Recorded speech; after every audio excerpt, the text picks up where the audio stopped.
여러분들 보릿고개라고 하면은 다들 잘 아시죠? 직접 그 시기를 겪으신 분들도 계실 것 같은데, 저는 보릿고개라고 하면은 책에서 봤어요. 책에서 봐서 쌀이 없어서 먹을 게 없어서 보리를 먹었다.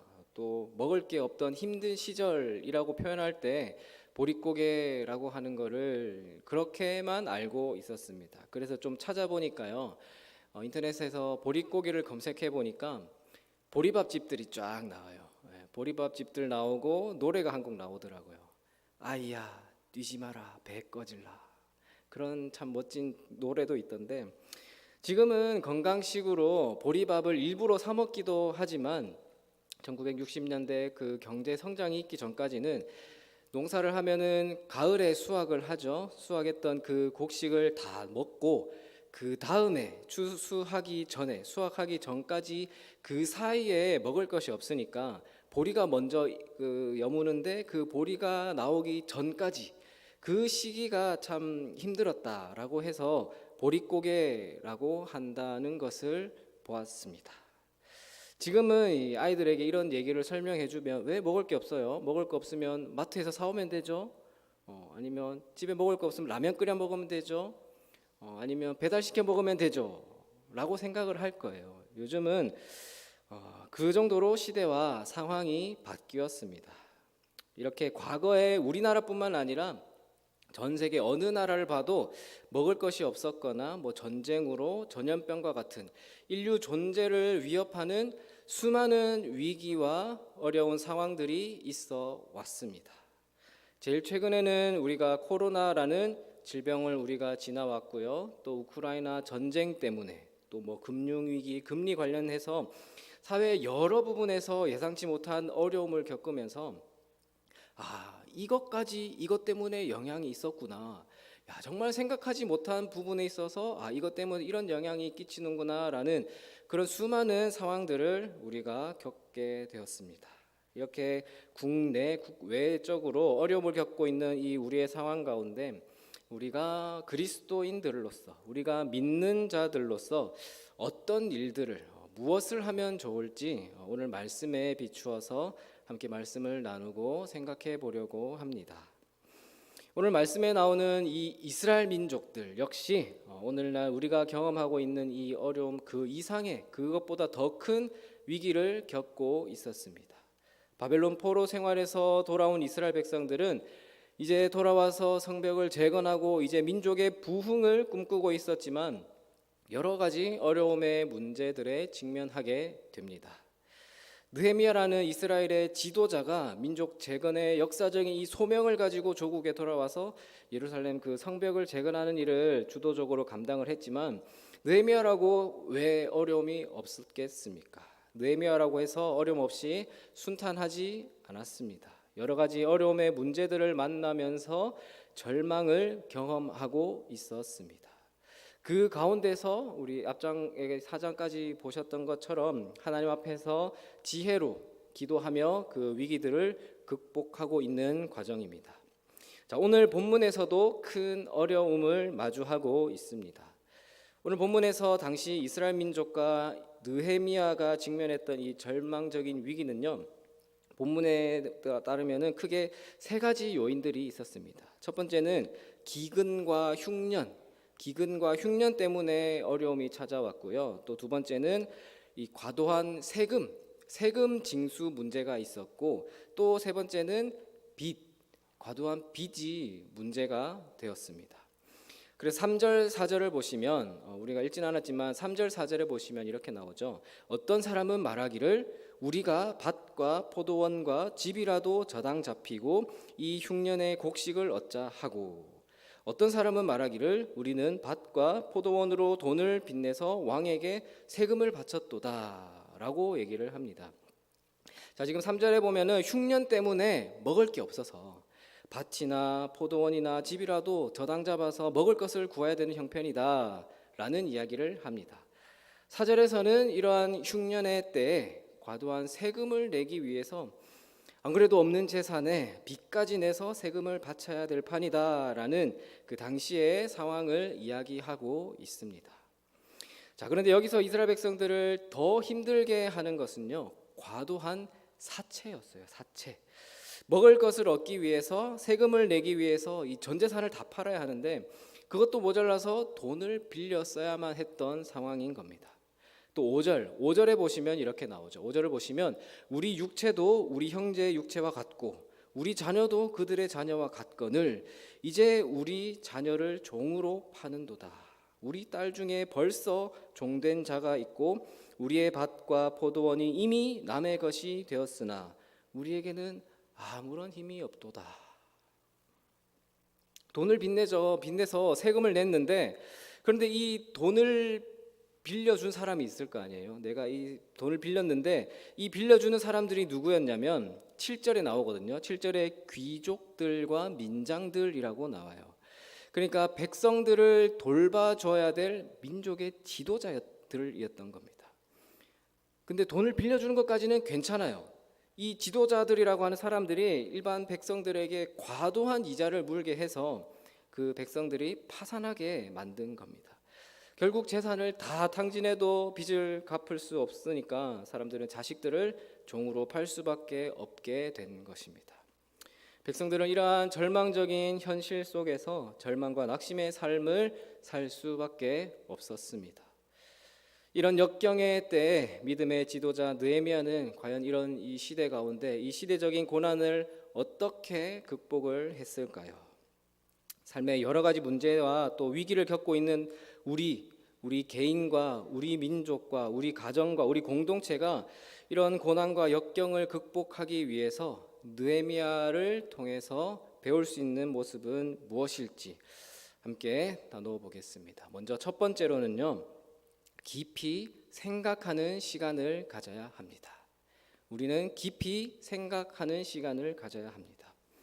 백성들이 굶주림에 허덕이고 또 과도한 빚 때문에 자식까지 종으로 팔아 넘길 수밖에 없는 이런 시대적인 불안과 정말 절망을 본 느헤미야가 제일 먼저 뭘 했냐면, 제일 먼저 보여준 반응이 뭐였냐면은 첫 번째는 분노였습니다. 분노했어요. 어쩌다 우리 민족이 이렇게 되었는가? 어쩌다 우리 사회가 이렇게 되었는가? 라고 느헤미야는 가슴을 쳤습니다. 6절을 보시면 내가 백성의 부르짖음과 이런 말을 듣고 크게 노하였으나, 크게 노했습니다. 느헤미야는 분노했습니다. 화를 내고 분노했지만, 그렇지만 이 느헤미야의 분노는요, 예수님께서도 분노하셨던 것처럼 의분이라고 하죠. 거룩한 분노였습니다. 그래서 우리 그리스도인들도 오늘날 일어나는 사회상을 보면요, 뉴스를 보면요, 분노할 것들은 분노해도 됩니다.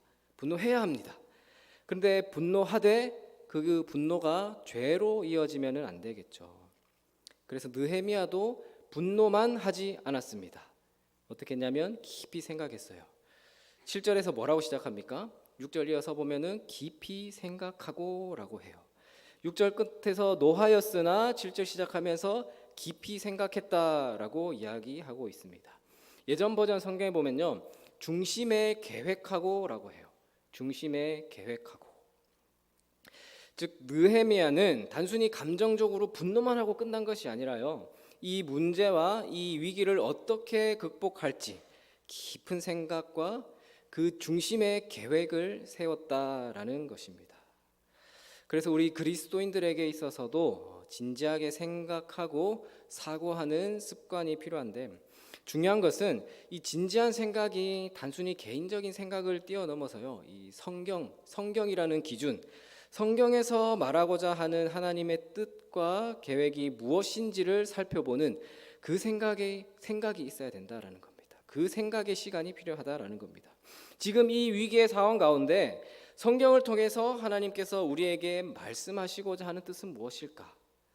과연 어떻게 하는 것이 하나님이 보시기에 합당한 것일까? 이런 물음이 우리에게 있어야 한다라는 것이죠. 그래서 먼저는 기도하는 가운데 하나님이 이 역경의 환경을 통해서 나에게 말씀하시고자 하는 뜻은 무엇일까? 하나님이 이 고난의 환경을 극복하게 하시기 위해서 내가 어떻게 하기를 원하고 바라고 계실까라는 것을 우리가 깊이 생각할 수 있는 그런 그리스도인들이 되어야 합니다. 자, 이렇게 첫 번째는 생각을 했고요. 두 번째는 죄를 직면하는 용기를 가져야 합니다. 죄를 직면할 수 있어야 돼요. 죄를 직면하는 용기가 있어야 합니다. 자, 모든 것이 죄로 인한 것은 모든 고난이 우리가 고난이 오지만 지금도 고난에 처했지만 그 고난이 있다고 하지만 그 고난이 죄로부터 온 것은 아닙니다. 그런데 어떤 고난은 분명히 죄로 인한 것일 수 있습니다. 느헤미야는 민족의 고난의 이 현실을 직시하면서 이 고난이 오게 된 원인을 생각했습니다.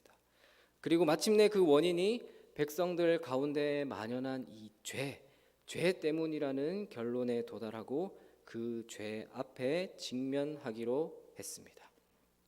이 죄의 표면적인 현상은요, 백성들 사이에서 만연한 이자놀이였습니다. 그것도 이스라엘 민족 중 지도자의 위치에 있는 사람들이 사채놀이를 했다라는 겁니다. 그리고 이러한 사채놀이의 결과로 인간이 인간을 사고파는 이 노예로 만들어 버린 겁니다. 겉으로 볼 때는 흉년과 가뭄이라는 자연적인 재해가 있고 또 이방 나라의 왕이 물리는 과도한 세금이라는 그 외적인 환경이 있었습니다. 참, 이 상황에서 물 들어올 때 노 젓는다고 이때를 악용해서 이자놀이를 하는 악한 사람들이 있었습니다. 그러나 백성들이 절망과 낙심에 이르게 된 까닭은 이런 표면적인 이유 말고도 더 깊은 곳에 근본적인 원인이 있었습니다. 그 원인이 무엇이냐면 우리 9절 말씀 우리 함께 읽어보도록 하겠습니다. 9절입니다. 내가 또 이르기를 너희의 소행이 좋지 못하도다. 우리의 대적 이방 사람의 비방을 생각하고 우리 하나님을 경외하는 가운데 행할 것이 아니냐. 하나님을 경외하는 가운데 행동하지 않았다라는 겁니다. 하나님을 경외하지 않고 있었던 거예요. 쉽게 말하면 하나님을 믿는다라고 말하면서도 전혀 하나님의 사람답게 행동하지 않고 하나님이 보시기에 합당하지 못한 그런 일들을 거리낌 없이 행했다라는 겁니다. 이 분노랑 마찬가지로요. 이 성경은 돈 빌려주는 것, 또 빌려주고 이자 받는 것 그 자체를 죄로 여기지는 않습니다. 문제는 이 고이율의 이자를 부과해서 어려운 이웃들을 더 어렵게 만드는 것에 있는 거죠. 느헤미야는 그게 죄라고 지적하면서 꾸짖는 거예요. 특별히 이스라엘 백성들끼리 모두 다 한 핏줄이잖아요. 한 하나님의 백성들 아닙니까? 또 레위기와 신명기 말씀해 보면요, 분명히 하나님께서 말씀하셨거든요. 돈을 빌려주되 이자를 위해서 이자 받아 먹으려고 돈을 빌려주지 말라 그랬어요.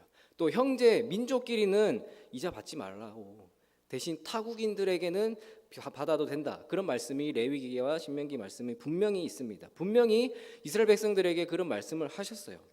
그런데 그들은 지금 자기들의 형제 자매들에게 이 사채를 빌려주면서 그들을 파산에 이르게 하고 있었던 것입니다. 근데 문제는 아무도 이것을 죄라고 지적하는 사람들이 없었던 거예요. 참, 이것은 백성들 사이에서 사람과 사람 사이에서 지은 죄이기도 하지만 한 발 더 나아가서 생각해 보면요, 하나님께 죄를 짓는 행위였습니다. 하나님을 믿는다라고 말하는 백성들이 하나님의 긍휼과 자비를 경험한 그 사람들이 자신의 형제 자매들에게 긍휼과 자비를 베풀지 않고 오히려 착취를 하고 있는 것은요, 오히려 하나님의 이름을 욕되게 하는 큰 범죄였던 것입니다. 느헤미야가 이스라엘 백성들, 특히 지도자 위치에 있는 사람들에게 외치는 겁니다. 너희는 지금 하나님 앞에 범죄하고 있다. 너희는 하나님의 자녀들을 착취하고 있다라고요. 참, 우리 그리스도인들도 잘못할 수 있습니다. 실수할 수도 있죠. 완벽할 수도 없고 완벽한 척 할 필요도 없습니다. 문제는 그 잘못으로 인정하는 용기가 중요한 것입니다. 그래서 우리 모두는 죄인입니다. 그러나 우리의 죄를 인정하고 하나님께 회개하는 자들을 하나님은 의롭다 하시는 분이심을 우리는 기억해야 하는 것입니다. 그러므로 죄를 인정하는 것이야말로 그리스도인의 가장 중요한 용기인 것입니다. 성경에서 다윗을 표현할 때 그렇게 하잖아요. 하나님의 마음에 합한 사람이었다고. 하나님의 마음에 합한 사람이었어요.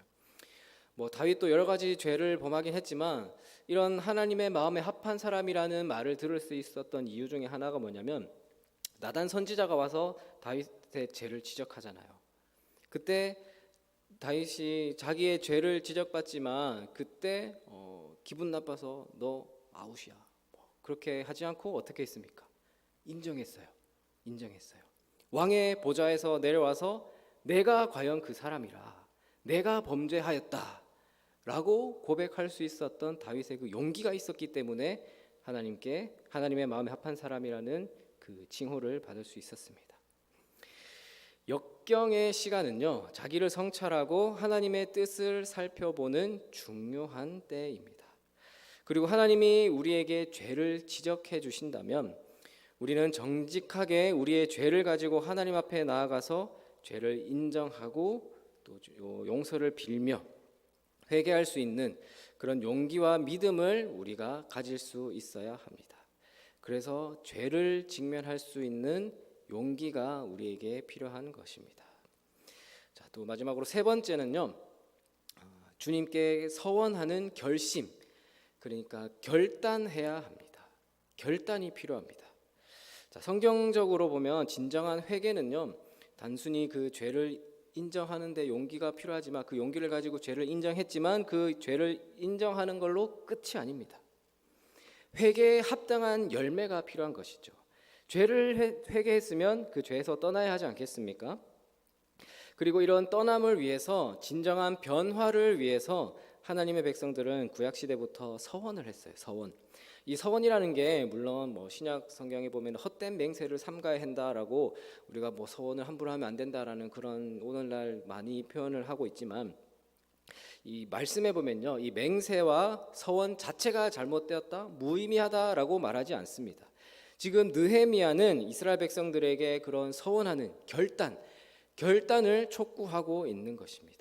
느헤미야는 10절에서 백성들에게 이제부터는 돈을 꾸어주되 이자 받기를 그만두기를 결심하라 라고 촉구를 하고 있습니다. 11절에는 이미 받은 분량 중에서 상당한 부분을 돌려주라고요, 돌려보내라 라고 하고, 또 12절에 보면은 그것을 제사장 앞에서 공개적으로 맹세하라 라고 합니다. 자, 느헤미야가 이런 서원과 맹세를 촉구를 하니까, 그렇게 요구를 하니까 백성들이 그 반응을 하겠죠. 어떻게 응답을 하는지 13절입니다. 우리 13절을 함께 보겠습니다. 우리 13절 말씀 함께 읽어보겠습니다.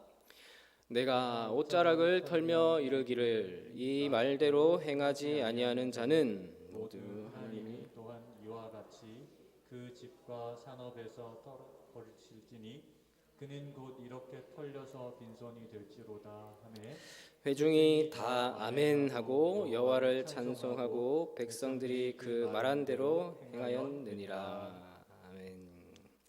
느헤미야가 너희 이렇게 결단해야 된다, 너희 이렇게 해야 된다라고 촉구하니까, 그렇게 안 하면 어떻게 될 거냐면 이렇게 될 거다고 하니까 회중들이 말하기를 다 아멘하고 여호와를 찬송하고 그 말한 대로 행했습니다.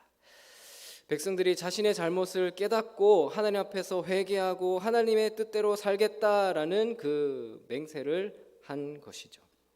이 거룩한 맹세와 서원을 통해서 이스라엘 백성들은 죄에서 벗어나 다시 한번 새롭게 나라와 민족을 변화시키는 소중한 계기로 삼을 수 있게 되었습니다. 로버트 로빈슨이라고 하는 영국의 그 캠브리지 대학교의 학교 목사님이었던 분이 있습니다. 이 로버트 로빈슨이라는 목사님은요, 일찍이 아버지를 잃고 방탕한 생활을 하다가 17살 되던 그 해에 그 당시에 유명한 부흥사였던 조지 휘필드 목사님의 설교를 듣고서는 자신의 죄를 회개했습니다. 죄를 회개하고 예수 그리스도를 주님으로 영접했습니다. 그렇게 주님을 받아들이고 그리스도인이 된 후에 참 자기를 생각하니까 아무런 자격도 없는 죄인인 자기를 용서해 주시고 자녀로 삼아 주신 하나님께 감사하는 그 마음을 담아서 시를 썼습니다. 그 시를 써서 시집을 내었어요. 자, 그렇게 시간이 지나면서 더 뜨거운 마음을 가졌으면 좋았을 텐데 시간이 지나면서 하나님을 향한 그 신앙이 점차 식어갔습니다. 그렇게 영적인 침체 상태에 빠지고 또 정신적으로 방황하게 되었는데 그렇게 방황하던 어느 날 마차를 타고 여행을 하게 되었답니다. 그때 마차를 타고 가고 있는데 그 여행을 하던 그 차에 다른 어떤 여인이 타고 있었는데 그때 시집을 읽고 있는데 그 앞에 있던 그 로빈슨 목사님에게 선생님은 이런 훌륭한 시를 읽어보신 일이 있습니까? 라고 말을 건넸다고 합니다. 참 이 얘기를 하면서 시를 읽어주는데 그 여인이 읽어준 시가 바로 이 로버트 로빈슨 목사님이 지으신 시였던 거죠. 그래서 이 목사님이 참 당황하고 민망스러우니까 화제를 바꿔보려고 했지만 계속해서 그 시에 대해서 이야기하면서 저는 정말 이 믿음이 흔들릴 때마다 이 시를 읽으면서 마음의 평화와 안정을 얻습니다라는 그런 얘기를 해줬습니다. 그러면서 시를 꼭꼭 씹어가면서 읽어주었고요. 그래서 어쩔 수 없이 그 체념한 상태에서 그 시를 읽어주고 있는데 듣고 있을 수밖에 없었겠죠.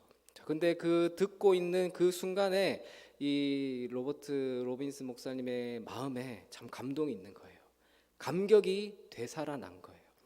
그래서 그 일이 계기가 되어서 이 로버트 로빈슨 목사님이 하나님 앞에서 다시 결단하고 다시 열심히 공부를 해서 목사가 되고 설교자가 되고 학자가 되고 신학자가 되어서 명성을 떨치게 되었다라는 그 이야기를 오늘 우리에게 전해주고 있습니다. 이 로버트 로빈슨 목사님이 그때 지었던 시가 우리가 부르는 찬송가 28장의 가사입니다. 자, 이 스토리를 알고 3절 가사를 보면 참 감동이 됩니다.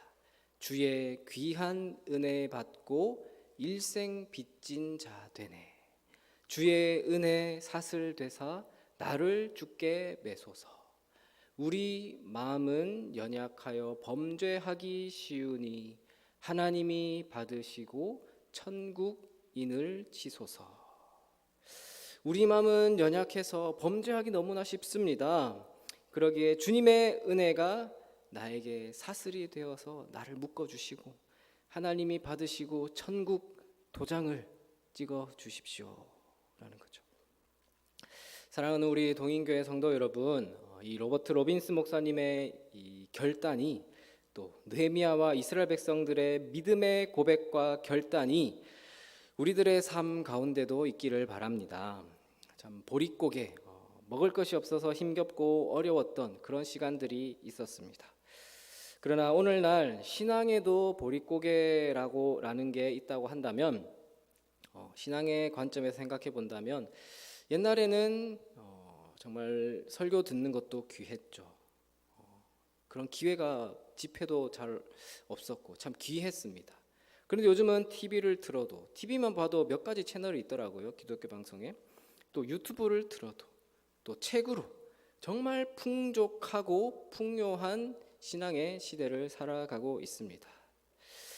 그렇다고 해서 우리 모두가 풍성한 신앙의 상태를 가지고 있을까요? 고난과 역경이 없습니까? 그럼 여러분들은 고난의 때를 지나고 있습니까? 역경의 때를 만나고 있습니까?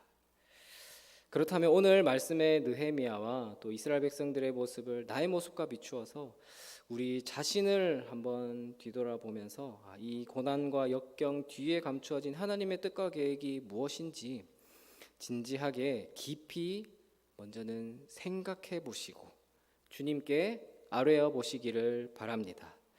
그리고 우리의 잘못과 죄가 있다면 정직하게 회개해서 이제부터는 하나님만 바라며 하나님만을 위해서 살겠다라는 믿음의 결단을 하시기를 바랍니다.